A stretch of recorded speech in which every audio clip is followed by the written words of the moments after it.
getting my dad to say I love you. To say what? Say he loves it. Outrageous. Bloody nonsense. Welcome back to Getting My Dad to Say I Love You, the podcast where I chat to funny people, writers, actors, comedians, find out about their family so we can blame their parents for the reason they are the way they are, and most importantly, trying to get my dad to say I love you. Here's my dad, John Martin, with me as always for the intro and the outro. How you doing, Dad? Oh, well, good to hear you. We got Tiff Stevenson this week. You like Tiff? Good. Yeah, I've heard her at Edinburgh. You've seen her, you've met her as well. We've had drinks with her. Yeah, we went into that rather nice club in Edinburgh. Yeah. The one where comedians are allowed. Yes, They let me in for the night, I think. You like going into clubs that have an exclusivity policy, don't you? Yes. So Tiff's coming up. What is there anything you've seen her on apart from live comedy? Seen her on a telly? I start watching all this daytime telly, and you get lost with who's on it. Yeah, that's true. They all look the same. They all must go to the same hairdresser. I thought Janet Street Porter this morning she'd gone to a hairdresser and used a pudding basin on her hair. Oh yeah. She put it. What, she had a fringe? It wasn't very subtle, because actually she has quite nice hair, and I thought she could have done a better job with it. But that's just my opinion. Well, that's just your opinion. Well, if you're listening, Janet Street Porter, my dad likes your hair, but he thinks you can do better. And on that note, we're going to find out why some people, other than me, have issues based on their parents. Back in a bit. How you doing, Tiff? I'm good. I'm in my book nook. You're in your book nook. I'm in my book nook in North London, and it's been raining today. And so I got the cozy vibe on. Although, to be honest, I'm a bit annoyed that we've had no summer. You've had no summer. I mean, if that's still, I like that's at the top of your list of things to being annoyed about in the last year and a bit. It's Yeah. like Well, on global top of everything pandemic, else. but yeah, I know, yes, and on top of everything else, you needed some sunshine after the last year. So, Tiff, what I like to start with, we just get straight into this. We've had a bit of chit. We've had actually more chit chat than with anyone else. But what I like to ask at the start is, have both your parents said to you, "I love you"? Yes, they have actually. Recently, I think I say it more now than they do. Mm-hmm. But I think my dad, in more recent years, I think since the pandemic, I say I love you, and he's been very mindful of like thanking me for doing things for him. I just took him to the dentist the other day. He said, I know I'm a pain. I said, you're not a pain. I said, these things happen. You get older, you know, he had an abscess on his tooth. So Your dad is in the midst of that. Out of I've done a few guests on here at the moment, but your parents I think I know almost as well as like Carl's, because your dad is always at your very fun show Old Rope helping run it. So I mean that's like out the get. And what's your dad's Ron and your mum's called Lorraine. Lorraine, and she's also there as well, which is very sweet. Support, but they're not together, but they still come and they're still kind of that's. Oh no, they are together. They just act like they're not. Oh, what? That's so. Why did I think that's hilarious? Because sometimes they act outwardly hostile to each other in public, which is always fun to be party to. But they do. They act like one time she came to Old Rope. She was like, "Oh, I can smell him before I see him." Amazing. So it means they'd have left the house at the same time. He's come into Old Rope. She's gone round the shops, and they've got some nice bits in. I'm going round the shops. And then that'll be, so yeah, they're still, but that is. Oh, it's so funny. I thought they were like one of those. I mean, I'm going to write 5 minutes to stand up on that now. The great thing about your parents is they're not together, but they still both come to things. That's so funny. I literally did, because they're always at different sides of the room. So I was like, well, they can be in the same room together. Yeah, they need that space, because otherwise they'll start nitpicking at each other. Genuinely, they'll start having a row. I could never. I don't know how you have a relationship where you're that constantly at each other. So I try not to. I've gone for the opposite of that in my own life. I'm like, I'm not going to do this. I can't. Yes. But that's part of their codependency. I was going to say is the thing. That's their relationship. It's always been a bit like that. They've always been a bit like, at each other. That relates very hard with me. My mum and dad are together, but if I call them, all one of them will do will complain about the other one, and then there's times when there's two of them, and I think that's partly why I want to do. I don't know if this relates to you as well. I feel like a bit of the family therapist in some ways. I'm just like, they're just going, she makes a lot of good points. You're also making a lot of good points. I mean, it's almost like they need me to go, maybe like compromising's not a bad idea. Like I'm the first person to come up with that. That's so funny. Your parents are a bit like, but they're still together, which is still like, yeah, I know what you mean. It's like a different way of being in love that I don't want, but it doesn't mean it's wrong. Doesn't mean it's wrong, but I really do my best to avoid that type of relationship with my wife. And because you and Paul are very loving and you're very close knit. And I would definitely know walking in a room that you guys are still together. Unlike Ron and Lorraine. That's so funny. If they're listening, I apologise, guys. You're both lovely people, but I misread the body language. But then that makes me love them even more because they remind me of my parents. Yeah, yeah. So they both said it before. So they're obviously very supportive because they come and watch you do your stand up and stuff. And like I said before, my dad he's not comfortable saying the words, but he does show it in other ways by being supportive. So I'm not complaining. I'm not one of those people going, well, don't. Like I know he does, but I just find it fascinating. He can't do it. And I think Ron and my dad, I don't know if they've met. I think they're kind of similar vibed guys. And I think my dad would struggle with sorry. I think the love part is easier. I think saying sorry for something is something that he would inherently. And so I think things that he might have regretted over the years, he's tried to make up with exactly what you're saying there with his behavior and our relationship and stuff, because our relationship didn't start, it's just he was always working. He was like really working and busy when I was young and out at the pub, and like he had his band for years. So this is my dad. This is my dad apart from the music. There's no music, but yeah, out all day working, out all night on the piss or whatever. Yeah. And so all through my like teens and 20s, so really my relationship with my dad came in my 30s really, and from me standing from stand-up comedy, that's where our connection like then became this thing, because he loves that world and he's intrigued by that world and its performance and it, you know, so that actually stand-up has been a big thing that has like probably enhanced my relationship with my dad, to the point that my mum goes, oh, you guys are so close now, what about me? It was always me, and now, you know, so then the two of them will row about that, so that's good.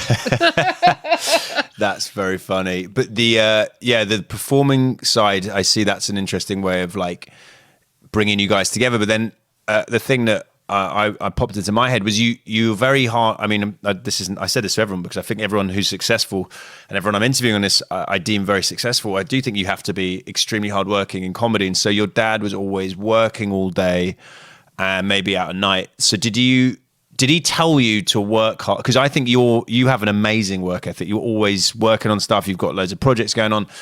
I really admire you in that way. Do you think your dad, did he tell you what, or did you? Because I think I always just watched my dad working all the time, and I thought probably below some layers, to get his attention, I needed to work hard. I don't think he outwardly said it. Like sometimes my dad will say things that I am stunned is probably the wrong word, but sometimes no, like that sounds like it's going to be bad, but like I'm stunned by the clarity and depth of something he'll say to me about something that we've not spoken about before. And I'll be like, I remember one year. So it's never really about working hard. He always my dad's super smart and very mathematically gifted and stuff as well, which came into play with his job and stuff. What did he do? Well, when I was a kid, he was the manager of Wembley Stadium. Yes, he's told me that, and he's seen so many bands and stuff by just being there, right? Yeah. So but that was part of my childhood. It's a really interesting thing, because there's always like talk about class and stuff that comes up every now and again. And I'm someone who goes, well, I'm working class. I went to a comp. My mum was a cleaner when I was a teenager. When my dad lost his job, we were just all living off my mum's wage. My mum and dad, you know, like there were points in my early kind of like, my early years where mum and I went through the system a bit, because she left dad a couple of times, like they split up a couple of times.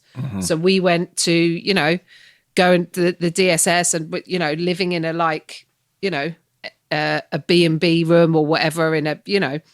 So it's a really interesting thing. And then I remember someone like coming and attacking me on Twitter going, basically this posh, you know, CUNT, because her dad worked at Wembley and she's full of shit. And I was like, oh, wow. So my dad comes from like, I have this really weird dichotomy because my dad comes from like quite rich Scottish Presbyterians, but it wasn't like we ever got any of that money. And my mum comes from Romany gypsies. So I'm like half, there's rich Scottish clergy on one side and the other half is like is gypsy.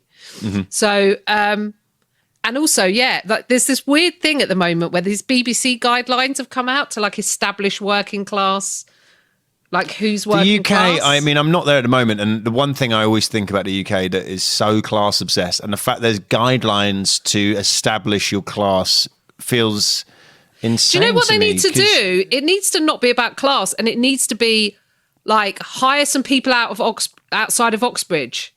Like literally, it's as easy as that. If you stop going, we'll get everyone from Eton and Harrow, and we'll get like, you know, we'll get everyone from Oxford or Cambridge.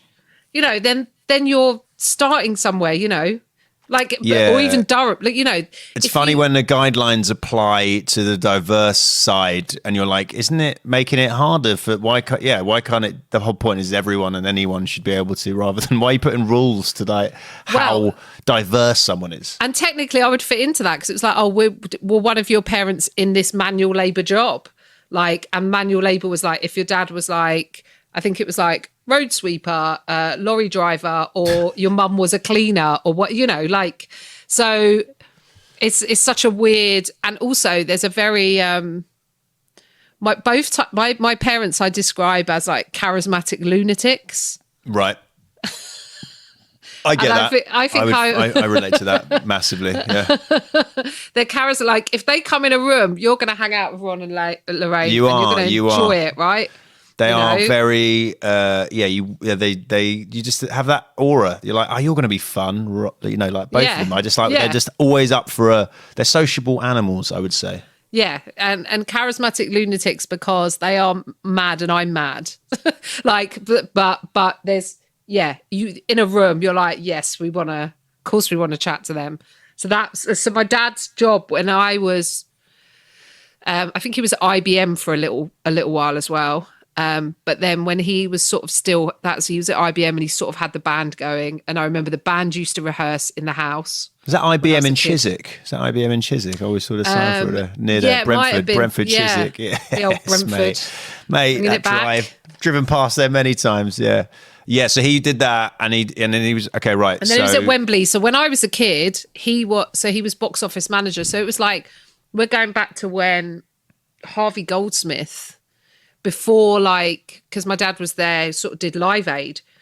When my dad first joined, I think Harvey Goldsmith used to be like a ticket tout outside, and I don't know whether I get in trouble for saying that. I don't know who he is. He's like a huge promoter, like a huge music promoter, like very successful, was part of Live Aid, is like, you know, I don't know whether I'll get up. We should check that afterwards to see if it's common knowledge. If it is, then it's fine. But yeah, so he was there. So that meant that when I was a kid, like it took a lot to kind of impress me in terms of celebrity and stuff, because they would always, I met like John Moss and he gave me a signed Culture Club album, and I sat on Annie Lennox's lap while she was doing her makeup to go on stage with the Eurythmics. So I'd always have this like AAA, I was probably just this precocious, annoying kid knocking around. But also half the time I'd be like, where's the pencils? I want to do some colouring. So I didn't really give a shit. And I didn't really appreciate stuff like Wham! The Final, like we, you know, watched that I think that was Stadium actually, and I was like in a box with Tony Hadley and one of the Kemp brothers from Spandau Ballet. That's then another time like with Jerry Hall watching Tina Turner. And how old are you then? You're like, it's like 5 years old. He was definitely, by the time my grandma died when I was 11, so it was before I went, and Dad was already, I think he was there till I was about 9 or 10. Right. So you were just just by osmosis, you would have been wanting to get into. Probably you weren't fazed by these people, but that must have made a thing in your brain go, I want to perform. Because maybe Yeah. your dad, like your dad was around that world, and he obviously loved that world. So deep down in you, And you my thought aunt as well was an actress, but I didn't really understand or know, because I think at that point in her career, I just remember seeing this woman with like huge sunglasses and a tiny dog. She had a Shih Tzu. that's every celeb, mate. Yeah, She's yeah. early doors. Pioneer. I walk past 50 of them a day in Los Angeles. Massive glasses, tiny dog. And I think she died when I was about 7 or 8. So I remember it was before my grandma. So she was kind of I think she was in the business, but I think because she was in that business, I think my dad and maybe my grandma and maybe that side of the family were a bit like, this is hard and it's not as glamorous as it looks from the outside. And it's an environment that can sometimes not be filled with the best people. And, but she was absolutely like the most stunning kind of Audrey Hepburn looking woman. Mm-hmm. So she was very classically, I don't look anything like, and she was in sort of. I think you look lovely. Just so for the listeners, in a very just a very neutral. You look lovely. just saying it in a very pleasant way. No other intentions.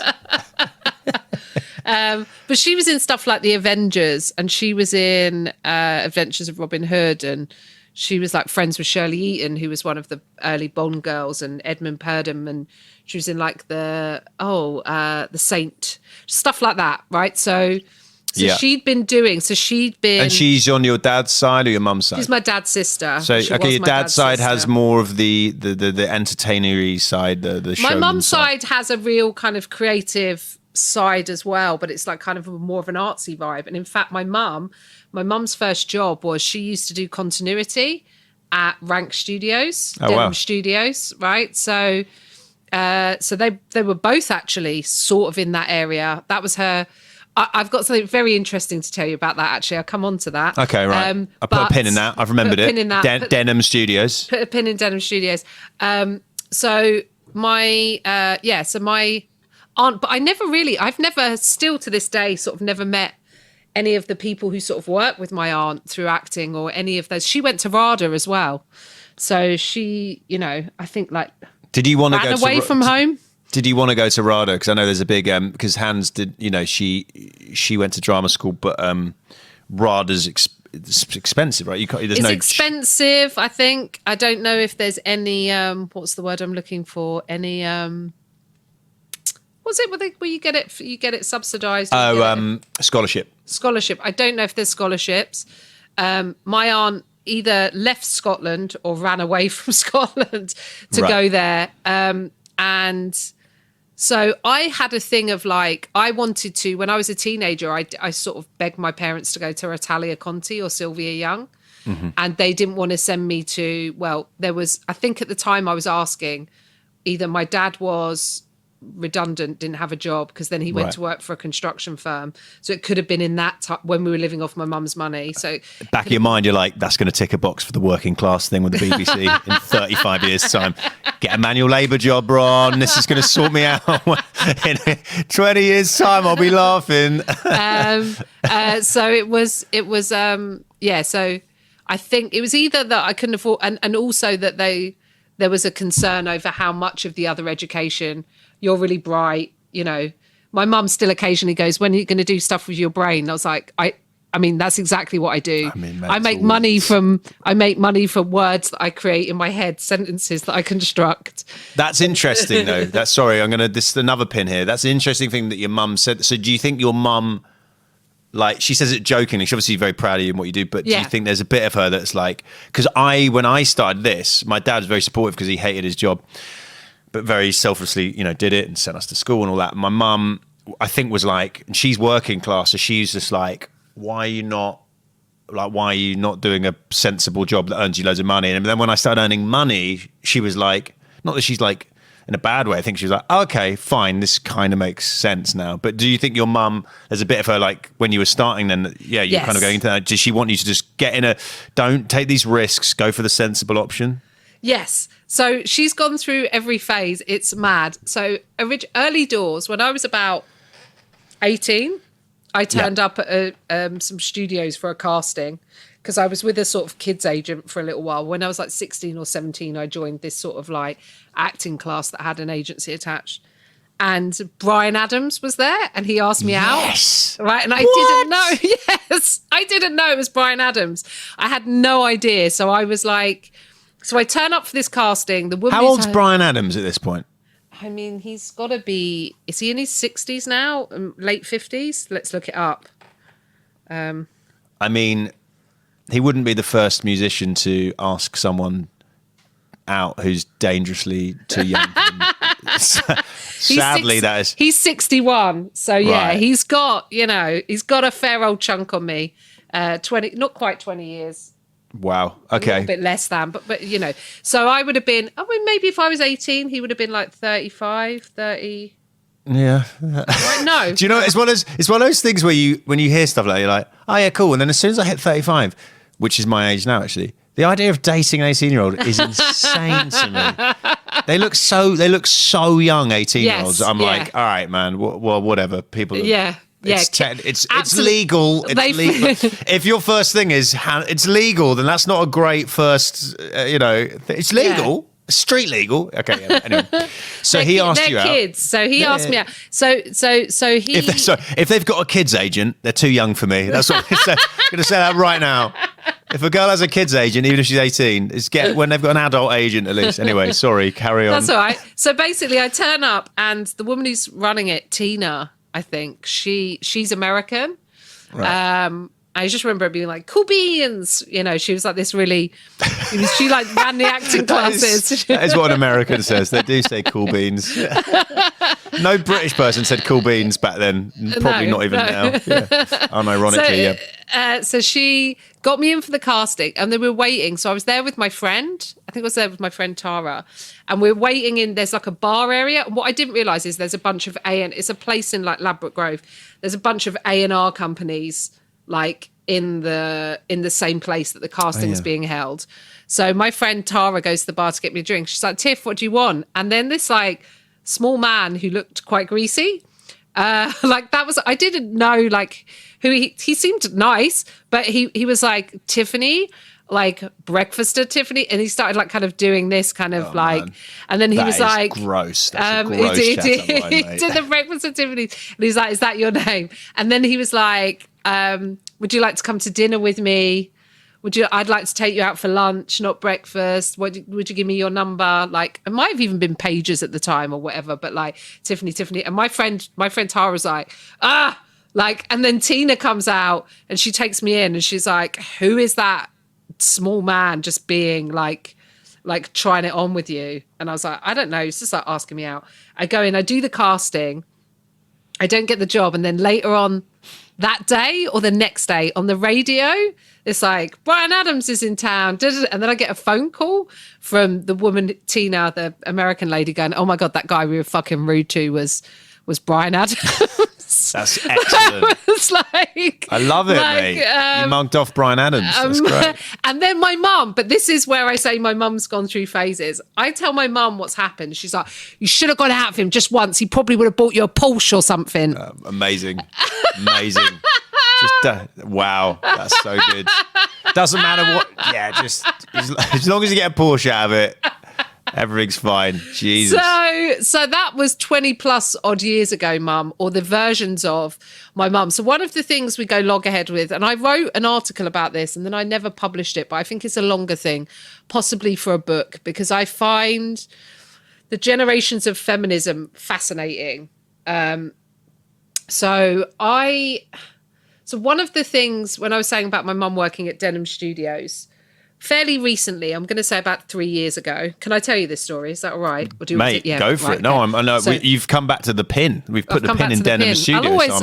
I'll always get back to the pin. Yeah, so mate, I'm happy. We're at a funeral. My cousin Jane, so I say she's my cousin, is my mum's cousin's daughter. So my mum and Cynthia, they're cousins, and her daughter is Jane. And Jane is like, she does all these women's networks. She's like quite a hardcore feminist. She's really super smart. She comes to see my shows. Like, in fact, she's seen my shows in America and the UK and stuff. She's awesome, right?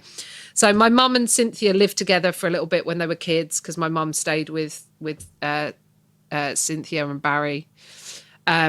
So we're at a funeral, and so I guess it must be around 2018 or tail end of 2017, right? Because a Me Too discussion is happening. Okay, and so Jane and I are talking about like equal pay and sexism in the workplace and what constitutes harassment and a feeling of obligation to go along with things that people suggest because their work. At which point, like, my mum and her cousin are like, she stopped going on about, like, it was literally like this. We should stop going on about it. When we worked at Denham, you go in the dark room, you got felt up. You just dealt with it.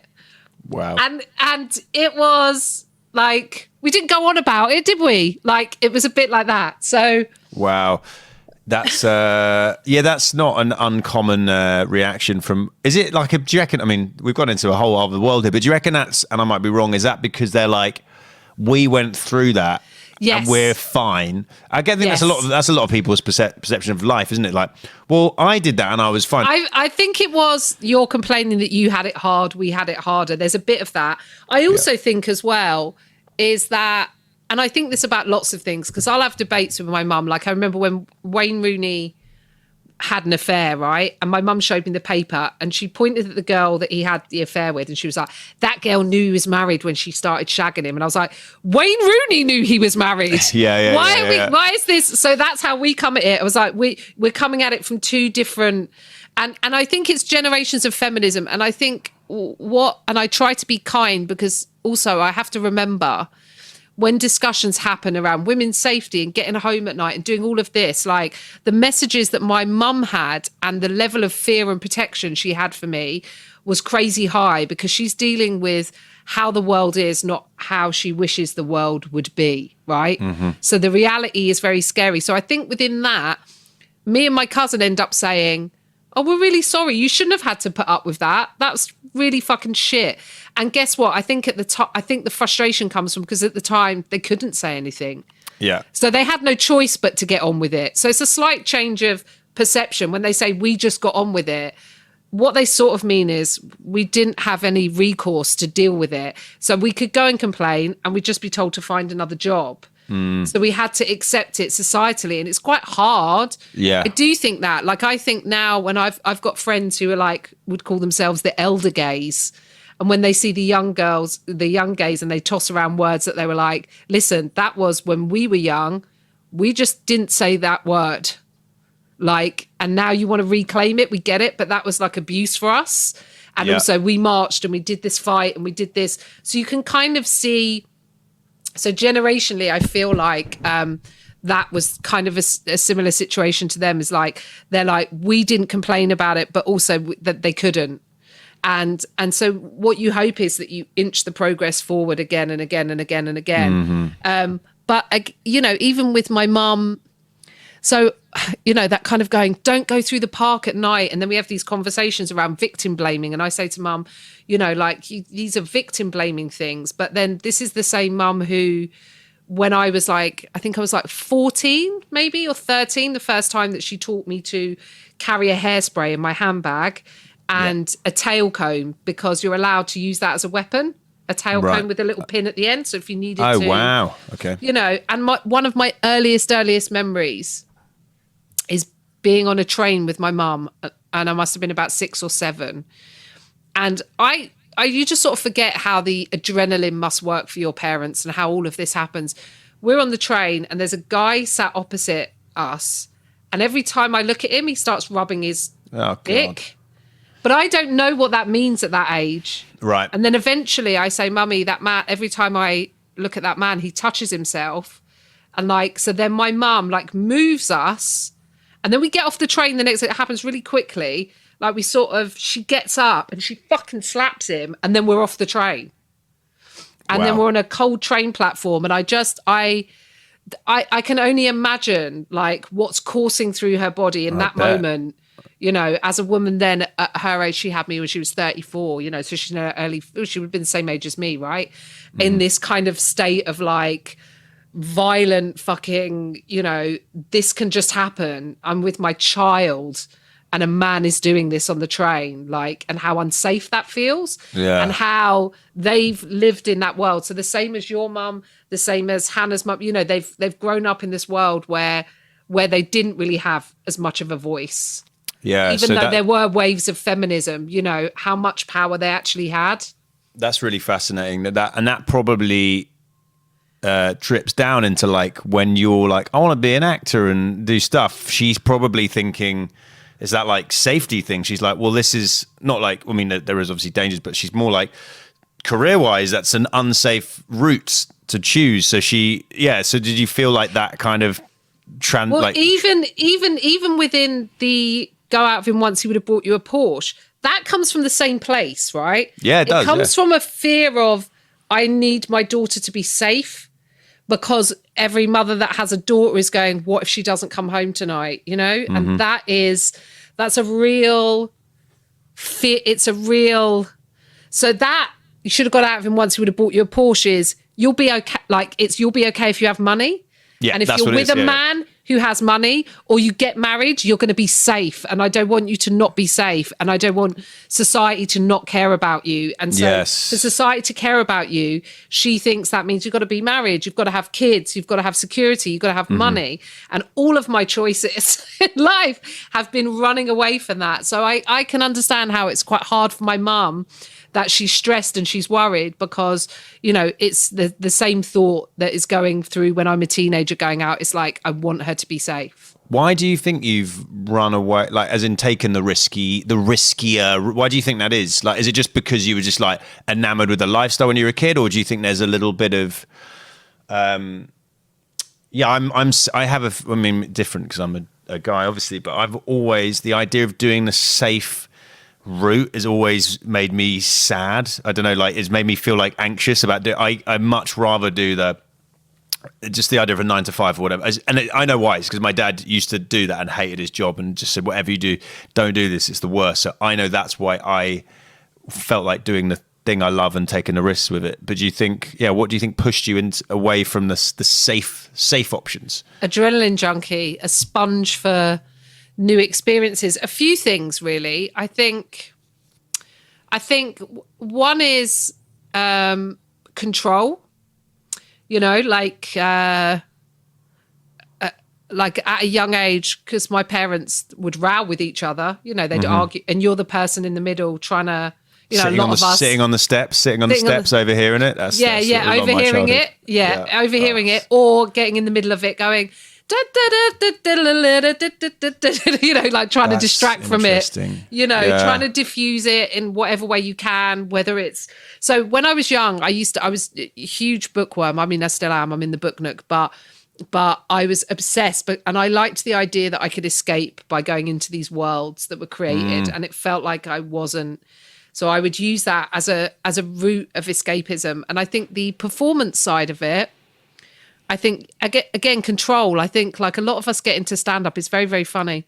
We get into stand-up because we don't want to work for someone else. So it was acting first and that performance side of things, which obviously I still do. And part of that, I think, comes from I get to try on lives. I don't know whether it's about not really knowing someone yourself. Else. But you get to try on all these different lives and go, oh, what would it have been like if I'd have been this? And the travel and the adventure of it. And stand-up is... But you have very little control with the acting because you're so reliant on a person people giving you job. Thumbs up. Yeah, exactly. And I would think for all actors that, and a lot of the ones who are huge or who are good, that diversifying such a huge thing because there's such a lack of control. And so that's when you find even actors that are huge but could start producing as well and getting into finding scripts and putting projects together, because at least then you have some say over where it goes. So I think there was a bit of that. I think there was a bit of I had ideas, I had things I wanted to say. I think I'm quite empathetic as a person. I think that leans into sort of acting. I'm quite affected by, the moods of people around me and stuff, and working with energy. That's what stand-up is. It's in a room taking that energy and and manipulating it and getting your ideas. Being heard, I think, is one of the big things of wanting to be heard. I never quite thought until you said it, and that really rung very true to me, was that you made me go back to my childhood and think of sitting on stairs. Last time I said it was like parents arguing, and there is like such a powerlessness to it, because all you want is them to get on and not do that. But you're little and they don't, they whatever, they obviously love it. They like you, but you're not, they're like, you don't know, you're like a 7-year-old, but you just don't, you want them to not. So I never quite realized there was a correlation there. So you said that, which is, of course, you get up there, stand up, I'm on control, I'm making everyone have a good time. Well, most people, if it's going well, a couple of people might be hating it. But you're trying, that's really interesting. Yeah, that's very fascinating. I never thought of that till you said that. Well, you can be the person that makes everything all right. And that is, as a comic, everyone's laughing, everything's all right. It's diffused. You've diffused whatever tension there is. You've broken it. You sometimes, as comics, we create it and then we break it, but it's always, kind of there. So, and I had a very early rule with my stepson that Paul and I would never argue in front of him, to the point that once, this is very funny, once we where did you go for your argument? We went to the kitchen and I switched on the organic coffee bean grinder. like the room was bugged, so you gotta go to the bathroom, turn the shower on. Oh, that's funny. Because I know how much it affects you, and my parents would probably think she's being unfair with that, but it's true. It really does. It really does. Like parents who are like loud and screaming at each other, it does have a huge effect on the kids. So that's funny. He thinks if you and Paul get into a bit of a weird moment at some point, he'll be like, fuck it, making a lot of beans at the moment, aren't they? So they're grinding like 3 hours of bean grinding a day. That's fucking Starbucks in our house at the moment. I think that's good. I like that rule. We don't have a kid yet. Hopefully, maybe, who knows? But if we do, I agree. I do think the arguing is a thing that it's very normalized, and it's whatever, people do what they want to do. But you're right, it does live with you. It's really stressful for kids because it's the people that you love, and a huge adult person screaming at another huge adult person, and you don't want either of them to be hurt because they're your world and they're your protectors. Especially when that person spends a lot of their time being like, "Oh, how's it going?" and very friendly, and then that switch. It's like the biggest change. You're like, why are they a scary monster now? It's kind of a weird. That's just, you don't even need to know what people are saying, but that emotional switch is huge, isn't it? When you're little. Yes, and reading those cues and everything else, again, they're for acting. They're all the kind of things of the sort of little tricks of learning how people, just watch that, all that filtering in as a child. You're like, and listen, your parents are complicated people, and it's a long journey. I think it took me to my late 20s to realize that your parents are there as much to teach you what not to do as they are to teach you what to do. By their actions. But as in, like, you look at what they do and want to do something different? Yeah, like don't, I agree. Don't expect them to have all the answers. Don't expect them to always be right, because they're human and they're people, and you have to acknowledge and accept them for that, and kind of go, okay, well, these are the lessons they're teaching me that are good ones, and they're teaching me that I'm going to do the opposite of that. There is, that's a good way to think about your relationship with your parents. So it's, having respect for them because they're your parents, but also knowing that they're not always right. Also knowing that you're not always right, and that generationally, stuff changes, and therefore that it influences everything about them. So it influences my mum's ideas around feminism. And then she's like quite positive in lots of ways about it now, but also at the same time, she's of her era. I think that's interesting when you get older and you talk to... It reminds me a bit of school in a weird way. I remember when we were at my school, and this might just be a posh school thing, but till we were like 16, you're treated as like a kid. And then with 16 to 18, you almost talk to them like you're semi on the same level. And I always think that's an interesting thing as you get older when you talk. Well, now it's weird with parents because I feel like talk to them on the same level. Now I talk to them like they're the kids, and I'm sure that relates to them anyway. Yeah. Well, especially with COVID, like dads, like don't just fucking go out on the piss and lick lampposts and all the stuff you normally do. But them finding it hard, that's a huge change for them. They're like, I just I just wiped poo out of your bum for like 5 years. That's still how I kind of perceive you. So they're like, you don't know. So that's an interesting thing with parents. And I like that you were still shitting yourself at 5 years old. Oh, Chris. yeah. That's bit of a tell there. Yeah. Sorry, I mean 5 months. 5 months. I was pretty much potty trained by 6 months. I'm so good at shitting. Just want to put that on my Edinburgh poster. Good at shitting, Chris Martin. Come here, son. We were talking about, so your parents they let you they let you get into the world and do stuff. Your mum was a bit reticent at the start. And then did you have like I said, when I started earning money, my mum was like, oh, cool. Was there a point where your mum, you think, was way more on board with what you'd like when you got in I'm trying to think of stuff I know you did. When you got in the office, there's a kind of a huge thing. And then I'm sure you did other things. When I got the office, that was not really because it was an unknown quantity at the time, even though I thought it was very funny. And actually I auditioned for a bigger part, didn't get it. And then my agent went, darling, my agent at the time, who used to talk like this? Her name One of those Janet. old schools. No. Janet, she was, I think she's retired now. But she said, listen, darling, you just keep taking these small parts. You're just going to be a small-time actress. So, it's up to you. Oh, she And I said, yeah. And I went, well, I think it's really funny. So I want to do the show. I'd like to be part of it because I think the show's funny. And so basically, I think it was, I auditioned for one and then they just came back and said, does she want to do this? It wasn't even like I had to do another audition. And then it ended up like making me like stupid money and royalty. I know, yeah, we chatted about that on the other podcast.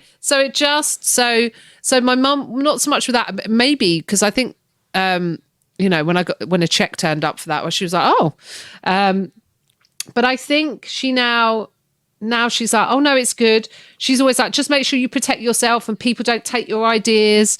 And that, they're very, obviously they're my parents. They're like, you should be on this. You should be doing that. How come they're doing that and you're not doing this? And then I have to sort of go, I try not to do that. So I get that you want to do it for me and that's cool, but I can't engage in that because otherwise I'll go insane. You go loopy. Yeah, that's I was speaking to Roshin about this, and actually her mum is much more hands off and like, oh, cool, like that's cool, but whatever. But I wonder do you feel when you've got them going, do you feel like that's like extra pressure, right? Because it's nice to have that support, but then on the flip, and they don't mean it to be that, but that is because it's kind of a high pressure thing anyway. Because we spend so much, we get 100 rejections. Even if you don't know we're getting them, and what we're doing to get those big wins. Yeah, do you feel like that's a bit much because it's sometimes? a reflection. We're a reflection on them, and like that's a narcissistic parental thing to do. And everyone's parents have a little bit of that. I say everyone's, a huge percentage, like of people that I know have parents who have that narcissistic. You are a reflection. You're my child. I want you to be doing the best because it is a reflection on me. But they also want it for me. And so then I have to explain that, like, it's not, I get it because it's born from a desire. We just think you're the best. We think you're the best. And how come that person, like, they can't touch you? I've seen them. I know. Like, so there's like a bit of that. Like, obviously, because they, you're their child and they think, and it's not just us, it's your dad's mate as well. Your dad's mate thinks it. So I love it when they bring up their other mate. Your dad's mate Jim, because like Jim would come to Old Rope and he's watched me loads, so they know what I can do, so they're like, well, if it was up to me, it'd be everything. So I have to try and wouldn't it be funny if like our parents were just like the BBC commissioner for a week and just like just giving us so many things we're not in any way equipped for, like, oh well, no, my mum's like, well, just ring up and tell them you want to do QI, and I'm like, it doesn't work like that, mum. It doesn't. Have you tried to get on that show? Yeah, I mean, you don't just send them a letter. You have to like audition and impress the right person. It's one of the things that happen relentlessly on, and if there are people on social media who listen to this that do this, you need to know that it's not like, a lot of the time you see people tweet mad shit like, well, they probably asked loads of, it used to happen a lot with female comics. They probably asked loads of female comics and they turned it down or they were busy. And you go, no, they didn't. No, that's not what's happened. They've not, if someone's noed something, 9 times out of 10, they'll go, oh, I just said no to that because it's not for me. So if you're not seeing a person on a show, for example, Taskmaster, and I am part of Taskmaster speculation season every year. Like it'll Right. come up, but a lot of people will be like, oh, I think she probably turned that down. And I was like, no, I haven't turned it down. I haven't been asked to do it. Like, Yeah, well, that's if I get asked to do it, then that's a different story, but it's a sort of, it's a sort of people assume that the business works a certain way and it just doesn't work that way. And so my parents quite naively think, well, we think you're brilliant. So everyone else who's thinking you're brilliant should, and also a lot of the time it comes from a sweet place. comes from such a sweet place. And a lot of the time they'll go by what the audience is responding to as well. And also we know that sometimes it's not just about the audience. Sometimes it's about a series of people who make decisions in television it's based on a range of things at any given time. And no one, it ebbs and flows. That's the other thing. No one has this path to success that's like a rocket ship. No. Very few people, maybe like Jack Whitehall and a couple of other people, but everyone else has these sort of waves, and Of course. the trajectory is generally upwards, but at any given time it's about whose eye is on you, and someone, sometimes something will come out the blue and you'll go, oh yeah, I'll do that. I'd love to do that. That'll be really fun. And a job will come in.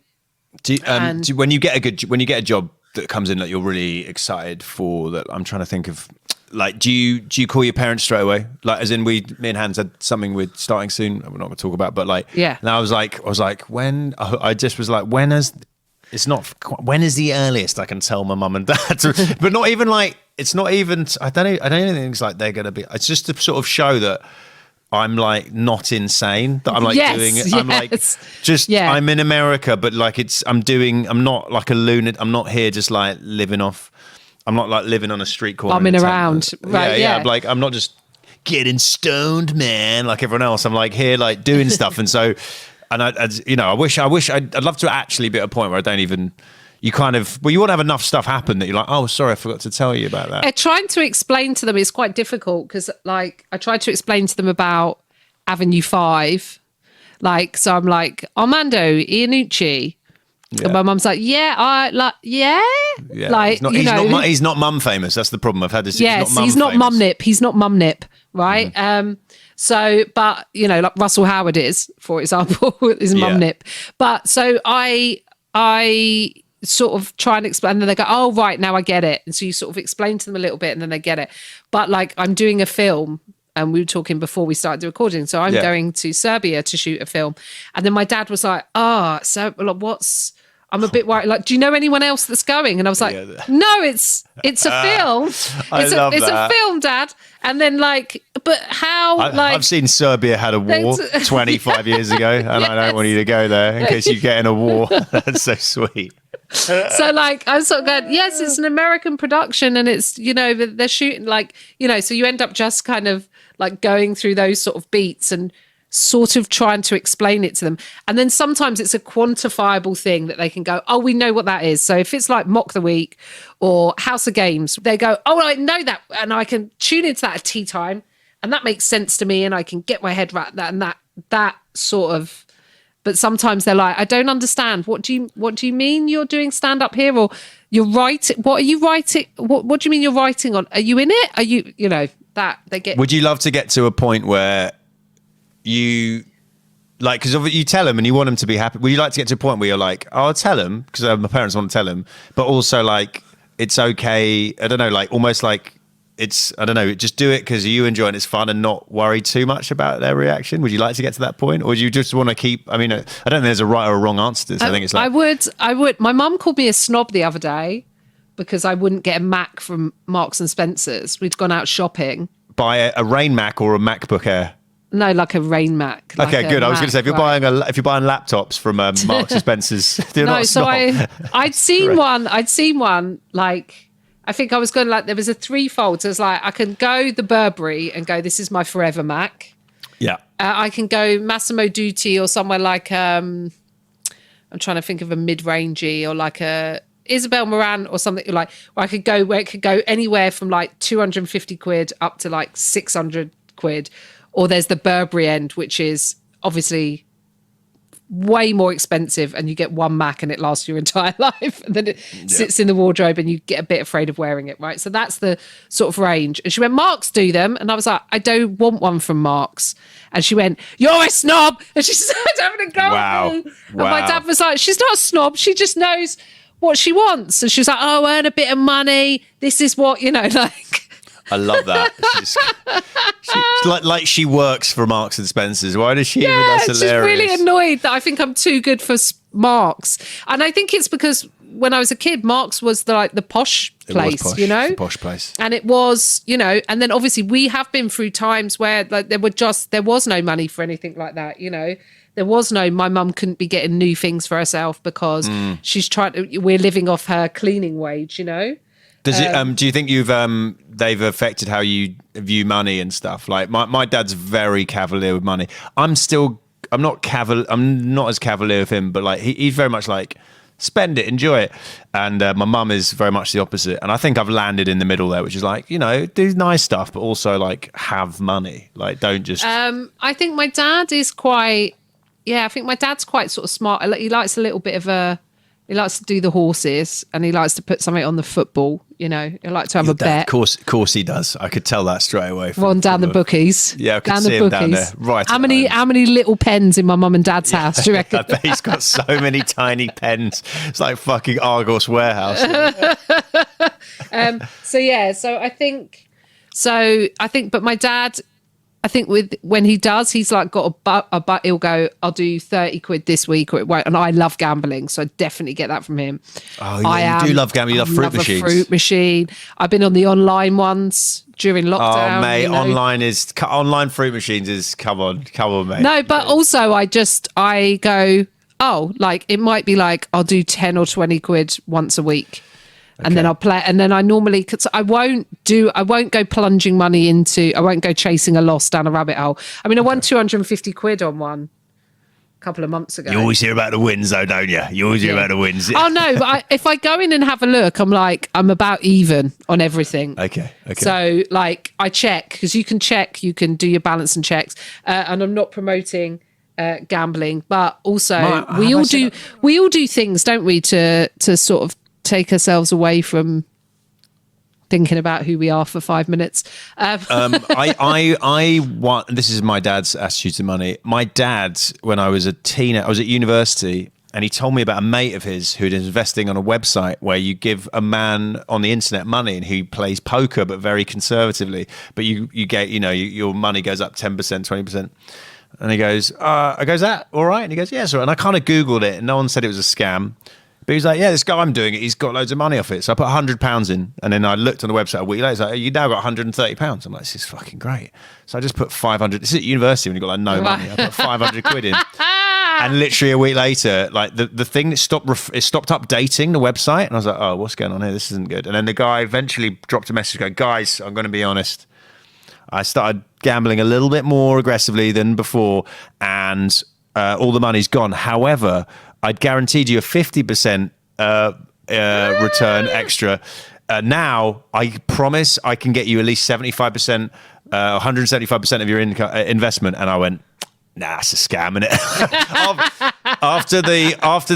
Not noticing after the imaginary figures on the screen from a random person, £100, after the £500. But my dad had told me to just do it. And you're speaking to someone who just invested in crypto, and that is basically gambling. Well, it is the same. I've done the same, and I don't understand it, Tiff. I need the male equivalent of Margot Robbie in the bath, just some dude telling me what's up while his balls float in imperial leather. I was saying, that's what's a horrible image that is. I've been talking about this on stage, how I'm not good. I don't own a house and stuff, and it doesn't help that I have been taking financial advice from teenagers on TikTok. I fucking just some bloke called like Stock Daddy, who's like 18, is like, this is what you got to be doing, and I'm like, okay, young man with a phone who's confident. So crypto, yeah, I did. I mean, I would say I think a bit differently about money than my parents, maybe. But then again, they own a house. But I also think a bit more about. You like to treat yourself when you get. I like that. I like to treat myself. I do. I sometimes go, don't hold back. Brett Goldstein was like, that was a piece of advice you gave me, and I bought a piano. because I had my convertible, and I was like, you know, not Life's for like there to I'll be do it. enjoyed. I'll do it later. I'll do it later. So there's a bit of that, a bit of like when this happens, I will get myself. But you have to reward yourself because, you know, there's, like I said, there's a lot of rejections. When you get those wins, you've got to give that little reward. Just a little something, a little nice something. But I think about money and how I can make money work for me, and how, because I think we're the opposite of our parents in that they worked to live and we live to work a bit more. Like we enjoy what we do. And That's correct. And so therefore I have experiences in my life that I'm lucky would normally, same as you, would normally cost you a lot of money to have those experiences. Like I've never been on a cruise before. And last weekend or the weekend before, I was on a cruise with Michelle Roux and John Turode from MasterChef, just hosting these panels, interviewing them about food. And nice. we went on as like VIPs. And I was like, oh, this is the way to do a cruise. Like to have an amazing suite, to have,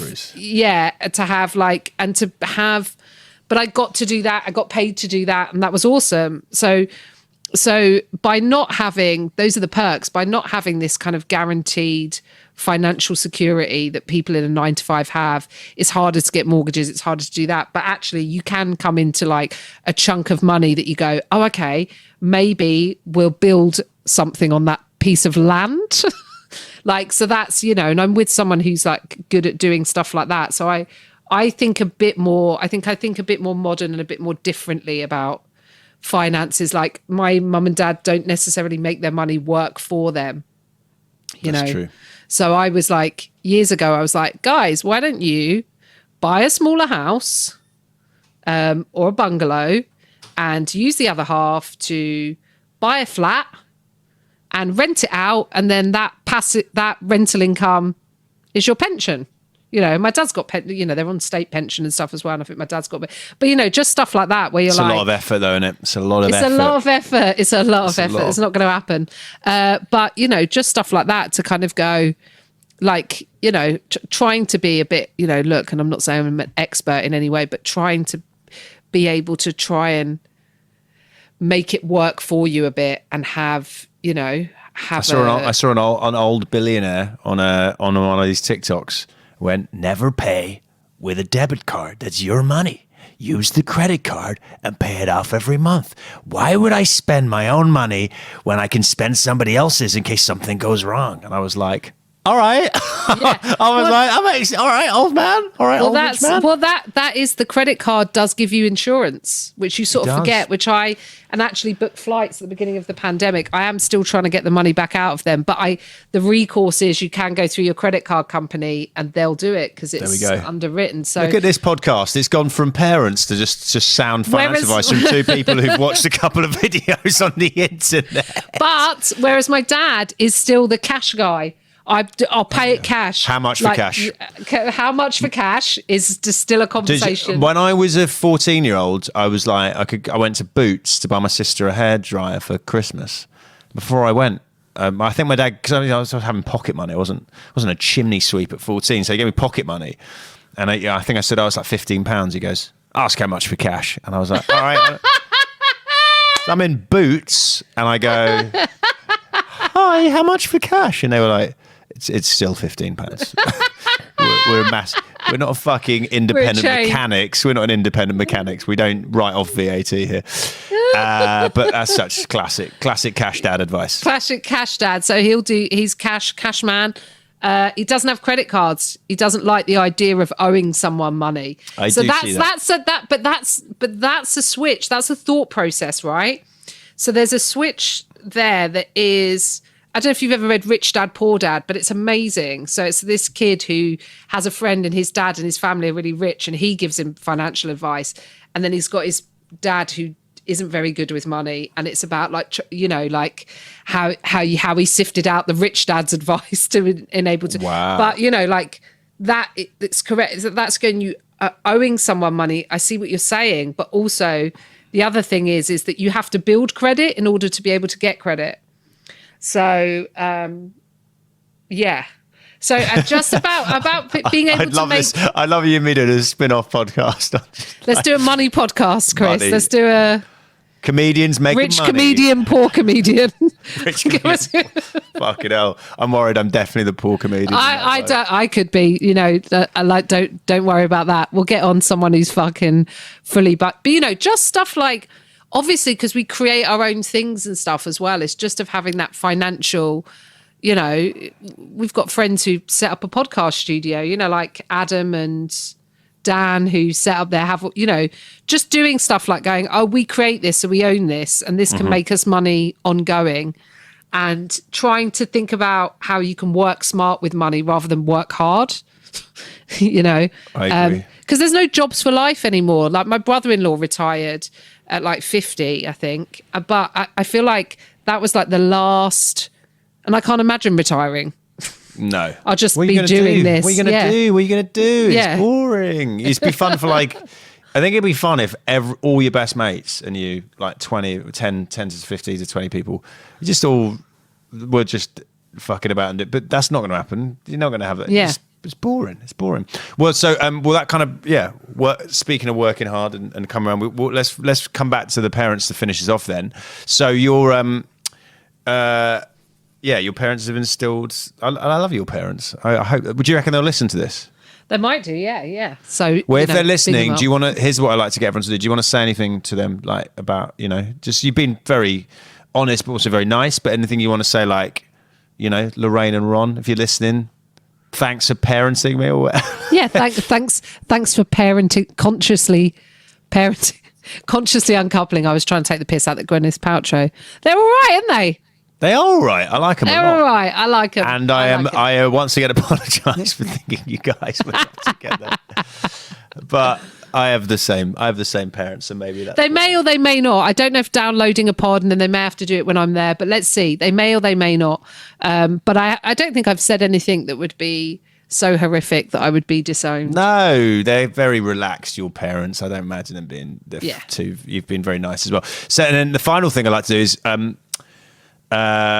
I'm trying to get my dad to say I love you because, like I said, he does, but he's got all this toxic masculinity and the generational thing. And do anything you think would help him? Maybe just any tips, any advice how he can kind of get over the fear.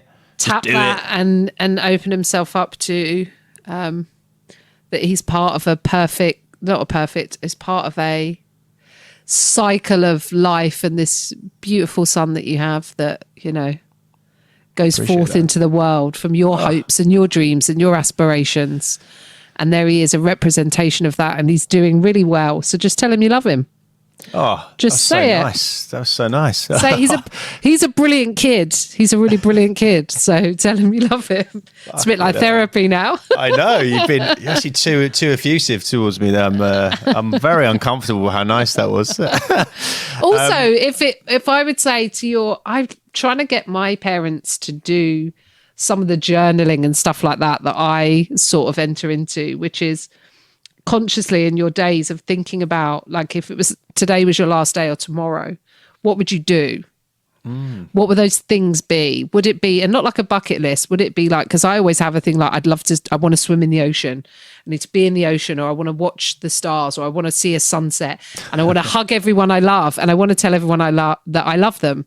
Oh, that's nice. So that you never know, like that you should say it often, say it so often that it's not a thing. I mean, we do that with my stepson as well, and Paul's side of the family are very effusive in saying that, say it often, and it kind of takes the strain off of it. I say it to my friends as well. I say it on the phone. I might have said it to you and Carl. Love you, bye. I know, it's not. It's nice. It's not. I think if it was my dad's last day, he'd probably still go to the pub, but but he would be very generous and buy a lot of drinks for people because he's like that. He's nice like that. But I agree. Well, I love you, Tiff. It's nice. Love you, Chris. Before you go though, do you want to plug anything? You do a podcast yourself. Please plug. Tiny Revolutions. Yes, I'm not sure when the third series of that is coming out, but news on that soon. Okay. So, but if you go onto my Twitter and follow on there, got details of my gigs. Follow me for that, for all the info. If you get a chance, please watch Tiff. She's excellent. I love her. You love her. Tiff, I'll see you soon. See you soon. He's doing really well. So just tell him you love him. So, Dad, it's nice to hear someone be nice about your son, right? Right, it's really good, yes. What does that sound like therapy? You've done therapy before, right? A little, but not much. You're not a fan of it though, are you? I think it's one of those overblown subjects myself. Yes. Okay. In my view, it's... Is it or is it not true that you have been known to fall asleep in therapy? Oh, yes. So she's got a bit of therapy there, but I appreciate what she's saying. Yeah, she did a bit of therapy there, yeah. Yeah, Good. but is it going to make No, you I mean, sometimes say I it? found Is it going to make you say it? Or is it going to make you fall asleep? What? Is it going to make you say I love you, or is it going to make you fall asleep, what she just said? She was very complimentary about your abilities, so that was good. That's good. Very nice. I appreciate that. You're not going to say it, though, still? What? You're still not going to quite say it yet, are you? Well, I've got to think about it. My God. But you're going to come back next week, right? I'd love to come back next week, yes. Now I feel like you're just, you're not saying it so that you get to hang out with me more. Like you're worried if once you said it, then I'll never speak to you again. No, I don't think that. I mean, I'm still thinking about it, I've got to... It's quite an interesting challenge, this. Well, Dad, tell everyone to come back next week. Yeah, definitely come back, because this is quite interesting. There we go. Good. Thank you. You meet these interesting comedian people on here. I do. Who you see in a different context, really. There we go, guys. We're going to put that on the poster. Quite interesting. John Martin. Quite. Okay, Dad, see you next week. I love you. Thank you, yes. Good night. A podcast from producer Paul.co.uk.